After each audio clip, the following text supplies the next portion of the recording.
दर्पण सूत्र। दर्पण में वस्तु की दूरी u, प्रतिबिंब की दूरी v और फोकस दूरी f के बीच संबंध दर्शाने वाले सूत्र को दर्पण सूत्र कहते हैं। आइए हम अवतल दर्पण में दर्पण सूत्र 1/f is equal to 1/v plus 1/u को ज्ञात करते हैं।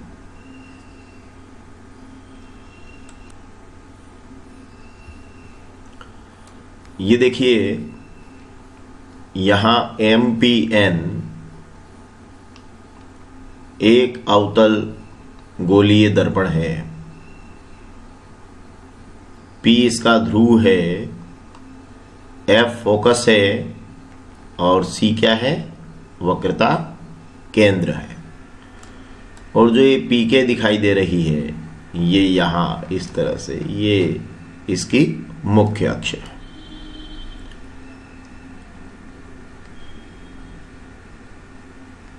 इस अवतल दर्पण के सम्मुख ये यहां AB एक वस्तु रखी है। तो निश्चित ही ये जो P से लेकर जो B तक की दूरी है, वो हमारी कौन सी दूरी होगी? वस्तु की दूरी, जिसे हम U से व्यक्त करेंगे। आइए अब हम ये वक्रता केंद्र और अनंत के बीच में वस्तु को रखकर इसका एक प्रतिबिंब प्राप्त करते हैं। प्रतिबिंब के लिए क्या करना है हमें? एक प्रकाश की किरण मुख्य अक्ष के समांतर दर्पण पर आपतित करना है और अवतल दर्पण से परावर्तन के पश्चात ये प्रकाश की किरण फोकस से होकर चली जाएगी। फिर एक प्रकाश की किरण वक्रता केंद्र की दिशा से हमें सीधी आपतित करना है, जो दर्पण से परावर्तन के पश्चात उसी मार्ग पर लौट जाएगी, परावर्तित होकर। तो इस तरह से दोनों परावर्तित किरणें R पर मिलेगी और हमारा जो प्रतिबिंब है वो RS हमें प्राप्त होगा फोकस और वक्रता केंद्र के बीच में। और ये वस्तु AB की तुलना में देखिए प्रतिबिंब कैसा है? छोटा है, उल्टा और वास्तविक है। तो यहाँ P से लेकर जो S तक की दूरी होगी, ये हमारी होगी प्रतिबिंब की दूरी, जिसे हम V से व्यक्त करेंगे। और जो P है, वहां से लेकर F तक की जो दूरी होगी, उसे हम कहेंगे PF। ये हमारी हो जाएगी फोकस दूरी। तो हमें संबंध निकालना है P से लेकर B तक की दूरी, अर्थात वस्तु की दूरी, जिसे हम U कहते हैं। P से लेकर S तक की दूरी, अर्थात प्रतिबिंब की दूरी, ध्रुव से प्रतिबिंब की दूरी, जिसे हम V कहते हैं। और P से लेकर F तक की दूरी, जिसे हम इस दर्पण की फोकस दूरी कहेंगे, F, उसमें संबंध। तो हमें निकालना है U, V और F में संबंध। क्या किया हमने? प्रतिबिंब कैसे बनाया? ये वक्रता केंद्र और अनंत के बीच में वस्तु को रख लिया हमने, AB को, और इससे एक प्रकाश की किरण मुख्य अक्ष के समांतर डाली और दर्पण से परावर्तन के बाद उसे फोकस से होकर गुजार दिया। और एक प्रकाश की किरण वक्रता केंद्र की दिशा से डालकर परावर्तन के बाद उसी मार्ग पर लौटा दिया और इस तरह से हमने प्रतिबिंब प्राप्त कर लिया RS। अब यहां हम एक रचना भी करेंगे, क्योंकि ये जो हमारा दर्पण है, इसका ये जो परावर्तक तल है, जहां से प्रकाश की किरणें परावर्तित होती, थोड़ा दबा हुआ है। तो ये जो शेप है इसका, ये दबा हुआ है। तो हम यहाँ थोड़ा सा एक अपनी ओर से एक रचना इस तरह से कर लेंगे कि D से हम एक मुख्य अक्ष पर लंब खींच देंगे, DE। तो ये आप एक रचना कर लीजिएगा कि D से मुख्य अक्ष पर लंब हम खींचेंगे D।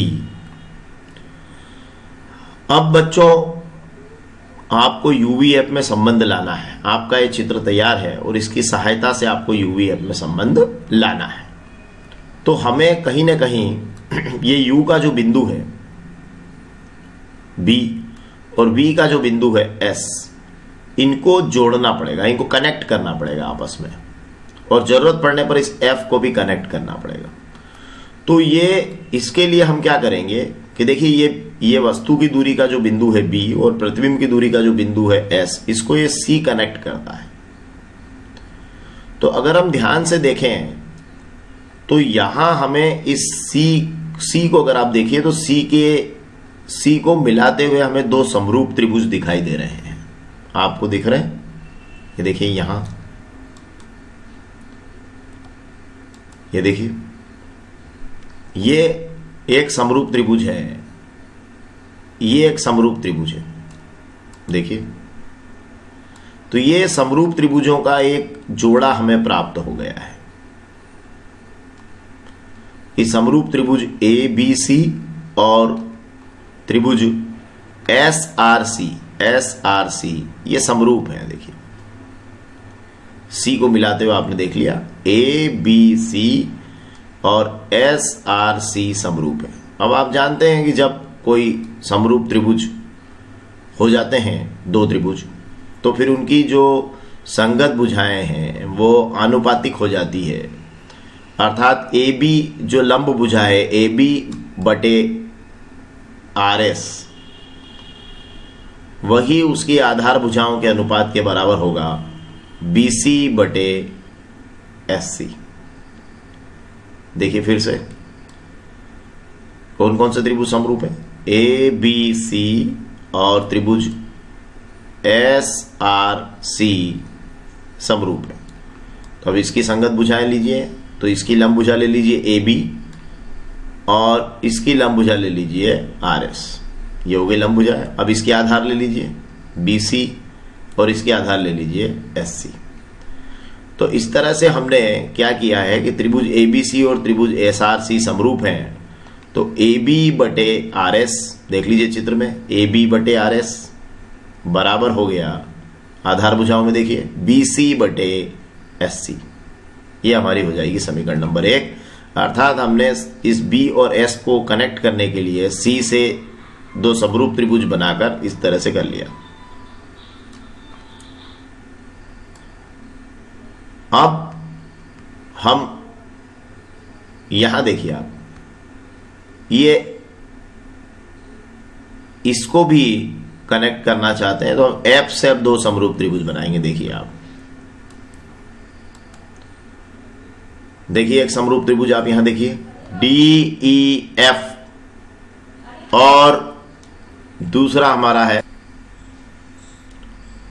तो हमने यहां देखा कि हमारा जो त्रिभुज है ये डी ई एफ और ये, अब फिर से देखिए ये इधर देखिएगा एस आर एफ, ये दोनों समरूप हो गए हैं।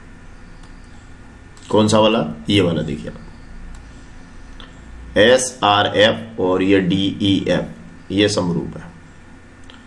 अब इसमें भी फिर आप वही कीजिएगा बच्चों, डी ई एफ और एस आर एफ को देख लीजिए, तो संगत भुजाएं अनुपातिक कीजिए तो इसकी क्या हो जाएगी डी ई और इसकी हो जाएगी आर एस। तो ये हो गया डी ई बटे आर एस बराबर यस आधार में बोलिए ई एफ बटे S F. Very good, E F बटे एस एफ। देखिए क्या किया हमने, डी ई एफ और एस आर एफ समरूप है। अब आप चित्र में वहां देख लीजिए, तो क्या लिखेंगे हम, डी ई लिखेंगे लंब भुजा बटे आर एस लंब भुजा, डी ई बटे आर एस, और इधर क्या लिखेंगे हम ई एफ आधार और बटे एस एफ आधार।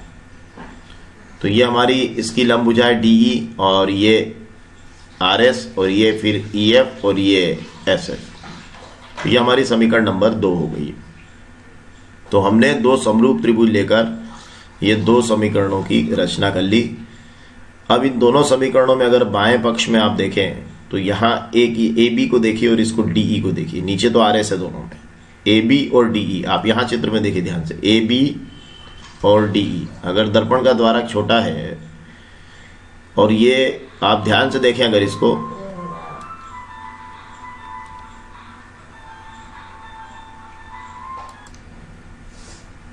अब हम देखेंगे कि ये जो हमारा ए बी है ये और ये डी ई, ये दोनों हमें बराबर दिखाई दे रहे हैं क्योंकि ये दो समांतर रेखाएं हैं और ये दो समांतर रेखाओं को मिलाने वाली रेखाएं हैं, तो निश्चित रूप से दोनों बराबर होंगी। तो ए बी और डी ई हमारे क्या हो गए, बराबर हो गए। तो ऐसे हालात में देख लीजिए, अगर आप ए बी और डी ई बराबर हो गए तो फिर यहाँ इस समीकरण में देखिए ए बी और डी ई बराबर हो गए, तो ये फिर जो हमारी लेफ्ट हैंड साइड की दोनों समीकरणें हैं बाएं पक्ष की, ये दोनों बराबर हो गई है।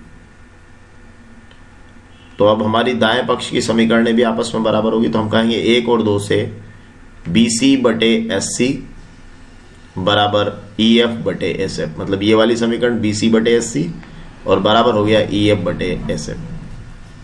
हम पहले ही मान के चल रहे हैं कि दर्पण का द्वारक बहुत छोटा है, तो उस स्थिति में ये जो ई एफ है इसको आप ध्यान से देखिए कहाँ है, ये ई एफ, ये ई एफ,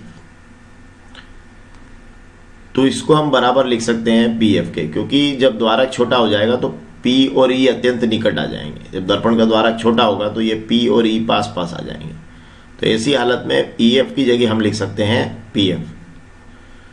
तो हमने ई एफ की जगह पी एफ लिख दिया, तो ये बन गया बी सी बटे एस सी बराबर पी एफ बटे एस एफ। अब आप इस समीकरण नंबर ये हमारी 4 हो गई। अगर हम इसको ध्यान से देखें तो ये सब मुख्य अक्ष पर आ गए हैं। देखिए अब बी सी भी मुख्य अक्ष पर आ गया है, एस सी हमारा मुख्य अक्ष पर है, पी एफ मुख्य अक्ष पर है और एस एफ ये भी मुख्य अक्ष पर है। केवल अब जो हमें करना है वो ये है कि केवल इसमें एक मान अभी पी एफ जो है वो ध्रुव से नापा गया है, पी एफ, जिसमें पी आ रहा है, बाकी 3 में पी नहीं है। तो अब हम बाकी 3 में भी पी ले आएंगे, अर्थात पी से, ताकि दूरी को हम आसानी से हम उसकी गणना कर सकें, उसको नाप सकें।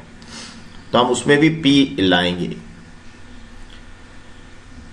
मतलब हम बीसी जो दूरी है हमारी उसमें भी पी लाएंगे, एससी की दूरी में भी हम पी की एंट्री करेंगे और एसएफ की एंट्री में भी, एसएफ में भी हम पी की एंट्री करेंगे। देखिएगा आप, ये जो बीसी है इसको हम देखें तो बीसी के लिए आप देख लीजिए, ये बीसी एक्चुअली है क्या, तो ये बीसी यहां देखिए ये हो रहा है बीसी। तो इसके लिए हम क्या करेंगे, देखिए आप पीबी में से ये पीसी को हम घटा देंगे। देखिए फिर से बीसी को, बीसी के लिए देखिएगा यहां से देखिए पी से ये पी बी माइनस, फिर से देखिए पी सी, तो ये हो गया BC, P B minus P C, ये आपने लिख दिया। अब एस सी को देखिए आप, ये एस सी आप ही बता दीजिए एस सी के लिए, तो ये हो जाएगा P C minus P S, ये P C minus P S हो गया। अब पी एफ तो है ही, अब एस एफ बता दीजिए, ये एस एफ, चलिए बताइए एस एफ, बिल्कुल ठीक है, P S minus P F. तो ये सारी दूरियां हमने पी में कन्वर्ट कर ली। देखिए बीसी को हमने क्या लिखा, चित्र में देखकर देखिएगा, P B minus P C, फिर एस सी देखिए P C minus P S, फिर पी एफ है ही। अब एस एफ को देख लीजिए, P S minus P F. अब हम चिन्ह परिपाटी का उपयोग करेंगे और एक एक मान को लिखेंगे। चिन्ह परिपाटी में हमें क्या करना है, ध्यान रखना है हमें कि ये जो ध्रुव से सारी दूरियां इस तरफ जाएगी या जो नापी जाएगी, ये सब ध्रुव से बाएं हाथ की तरफ बढ़ने वाली सारी दूरियां इस मुख्य अक्ष पर ऋणात्मक होगी। और चूंकि हमारी सारी दूरियां इस मुख्य अक्ष पर बाएं हाथ की तरफ ही है ध्रुव से लेफ्ट हैंड साइड में, इसलिए सब दूरियां हमारी ऋणात्मक होगी, सारी दूरियां। ठीक है, अब हम ये पीबी को देखते हैं कि पी से लेकर बी तक की दूरी। तो ये पी से बी तक की दूरी को अगर हम देखें तो ध्यान से देखिए, पी से बी तक की दूरी हम लिख रहे हैं माइनस यू। क्यों? क्योंकि ये हमारे वस्तु की दूरी है और वस्तु की दूरी को हम यू से व्यक्त करते हैं, तो ये हो जाएगा माइनस यू। फिर दूसरी दूरी देखिए पी एस, ये हमारे प्रतिबिंब की दूरी है, तो ये हो जाएगी माइनस वी, क्योंकि प्रतिबिंब की दूरी को हम वी से व्यक्त करते हैं, तो ये माइनस वी हो गया। अब तीसरी दूरी देखिए पी एफ, तो ये पी एफ फोकस दूरी है, ये हो जाएगी माइनस एफ। और एक और दूरी आप देख लीजिए पी सी, ये पी से सी तक की दूरी मतलब वक्रता केंद्र तक की दूरी, इसको हम वक्रता त्रिज्या कहते हैं, तो ये हो गया माइनस आर। तो इस तरह से हमने ये चारों दूरियां तो लिख ली है। पीबी हमारी वस्तु की दूरी है जो माइनस यू है, पीएस प्रतिबिंब की दूरी क्या लिखेंगे माइनस वी, पीएफ फोकस दूरी माइनस एफ, और पीसी वक्रता त्रिज्या माइनस आर। अब हम सारे मान यहां रख देंगे। देखिए, तो सभी मानों को हमें बड़ी सावधानी से रखना है, अर्थात ये माइनस तो हमारे ऑलरेडी इसमें हैं और इन सब मानों को भी हमें माइनस में ही रखना है। मतलब ये जितने भी मान हैं यहाँ समीकरण में ये सब माइनस है, और ये वाले माइनस भी हमें साथ में चलाना है। अब देखिए, पीबी की जगह मैं क्या लिखूंगा माइनस यू, और ये हमारी समीकरण का माइनस हो रहा है।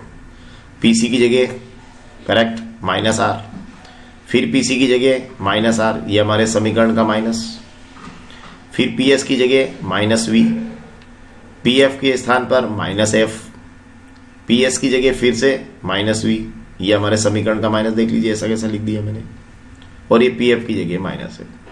तो सारी दूरियों को हम इसे चिन्ह परिपाटी से यहां इंटर कर देंगे या भर देंगे।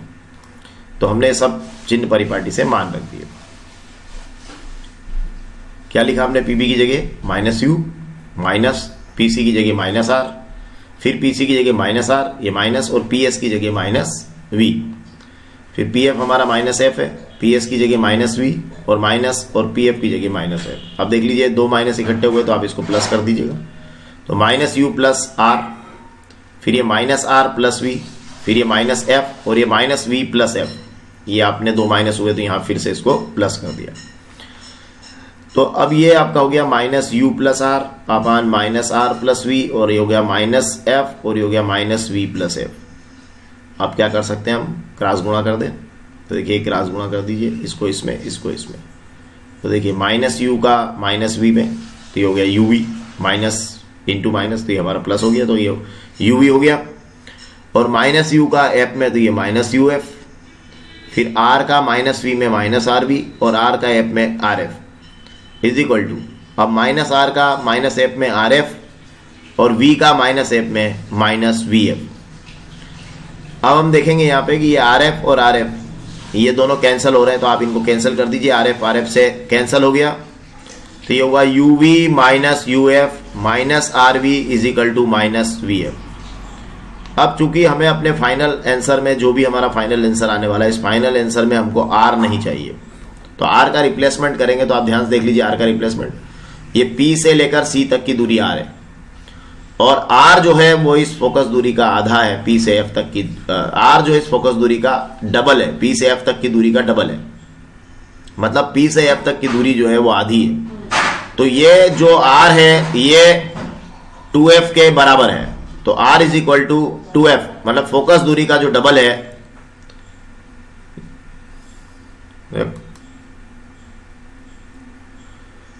तो r इज इक्वल टू हम 2f रखेंगे। ये देखिए p से c तक की दूरी r है और ये p से f तक की दूरी f है, तो r के प्लेस पर हम रखेंगे 2f। तो ये देखिए यहां r लिखा है, तो बाकी वैसा का वैसा लिख लीजिए, uv माइनस uf माइनस, और r की जगह हमने लिख दिया है 2f is equal to minus vf। अब ये माइनस का 2f इधर ले लीजिए तो ये हो जाएगा प्लस का 2f। ये वैसा का वैसा ही लिख दीजिएगा, uv minus uf is equal to, ये माइनस fv आपका चल ही रहा है, ये vf fv जो भी है, और ये प्लस का 2f है, तो प्लस 2f में से f गया तो ये बचेगा आपका f। तो हमारा बचा uv minus uf is equal to f। अब जो uvf के हमारे संबंध है, उन संबंधों के अंदर हम ये 1/, में ये संबंध आएंगे, तो अब बेटर होगा कि यहाँ uvf का इस पूरी समीकरण में भाग लगा दीजिए दोनों पक्षों में। तो यहाँ अगर आप भाग लगाएंगे uv में uvf का, तो uv से uv कैंसिल होगा, यहाँ ऊपर बचेगा 1 और नीचे आएगा f, 1/f माइनस uf में uf का uvf का भाग लगा दीजिए uf में, तो फिर ये uf से uf कैंसिल होगा, बचेगा 1/v is equal to uvf का भाग इसमें भी लगाइए f में, तो ये बचेगा 1/u। तो ये आएगा हमारा 1/f minus 1/v is equal to 1/u, और इसको आप इधर भेज दीजिए वापस, क्योंकि हमें फोकस दूरी हमेशा पॉजिटिव रखते हुए सूत्र, फाइनल सूत्र लिखना चाहिए, इसलिए ये हो जाएगा 1/f is equal to 1/u plus 1/v। मतलब ये फोकस दूरी का साइन पॉजिटिव रखने के लिए, फोकस दूरी यहाँ पॉजिटिव हमारे अवतल दर्पण से इस बात का अभिप्राय नहीं है। ये बात का अभिप्राय इस सूत्र से है कि हमें 1/f लेना है, तो फिर ये 1/u इधर जाएगा, 1/v इधर जाएगा, तो ये हो जाएगा 1/u प्लस 1/v, या आप ऐसा भी लिख सकते हैं 1/v प्लस 1/u।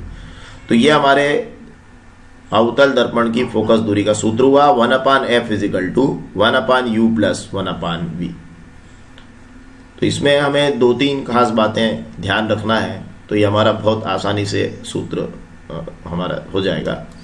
एक तो ये है कि जो हम वस्तु लेते हैं AB, और उससे एक मुख्य अक्ष के समांतर किरण डालिएगा और फोकस से निकाल दीजिएगा, और एक वक्रता केंद्र की दिशा से डालिएगा और उसको सीधी वापस कर दीजिएगा, तो आपके प्रतिबिंब की रचना हो जाएगी ये RS। उसके बाद C के साथ में एक समरूप त्रिभुज का जोड़ा लेंगे ABC और SRC, और फिर F के साथ 2 समरूप त्रिभुज का जोड़ा, तो यहाँ से एक आप लंब खींच दीजिएगा, तो ये आपके लंब के साथ में ये एक समरूप त्रिभुज का जोड़ा ये यहाँ भी तैयार हो जाएगा, और दोनों में आप संगत भुजाओं का अनुपातिक करिएगा। और उसके बाद में